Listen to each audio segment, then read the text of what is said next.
What a great application for everyone here to talk about strategic alliances and how we can grow our businesses. How many of us are in business for ourselves, for our planet, for our humankind? How many of us are here in business that are creating for ourselves?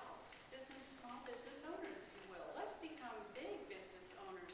Let's move into the realm of those big boys and girls that do the big mergers. We can do it too. That's what your talk brought to us, was another tool that we can use. So great application and a tool. And I loved that the topic included the research, which of course was the point of this whole thing. So we learned that what percentage of revenues tends to come from strategic alliances? How many heard that? 18%. That's very noticeable.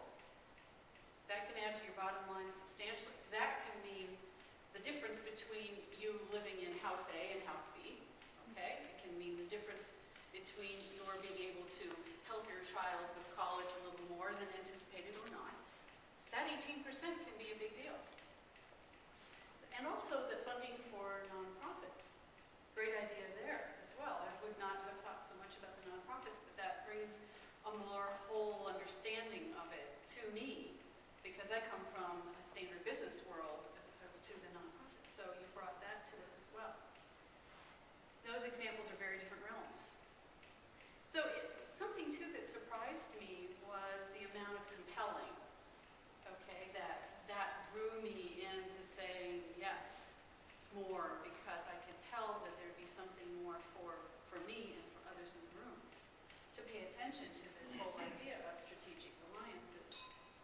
I would have liked to have learned a little bit more about how to do them. However, in a short speech, it may be difficult to fit that in.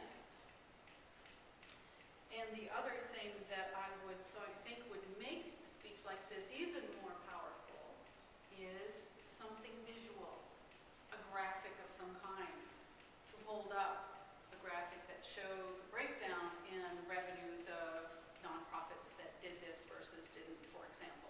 Might be very keenly, intellectually stimulating for many people.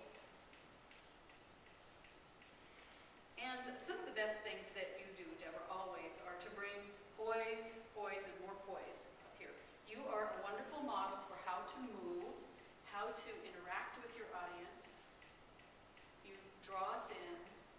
Your dress is always appropriate, very pleasing, very eye-catching, but yet not distracting from your topic as well. So all of those things are very well put together that allow people to feel comfortable with you. And the best of times, worst of times. Okay, so you started out with something, you anchor us into it, and we can all relate to this. Best of times, worst of times. We've all had things that we think of as best and worst. And some people may be thinking today in our economy, oh, this is kind of tough, it's summertime. And yet, there's the best of times as well. And how to make those worst of times better alliances.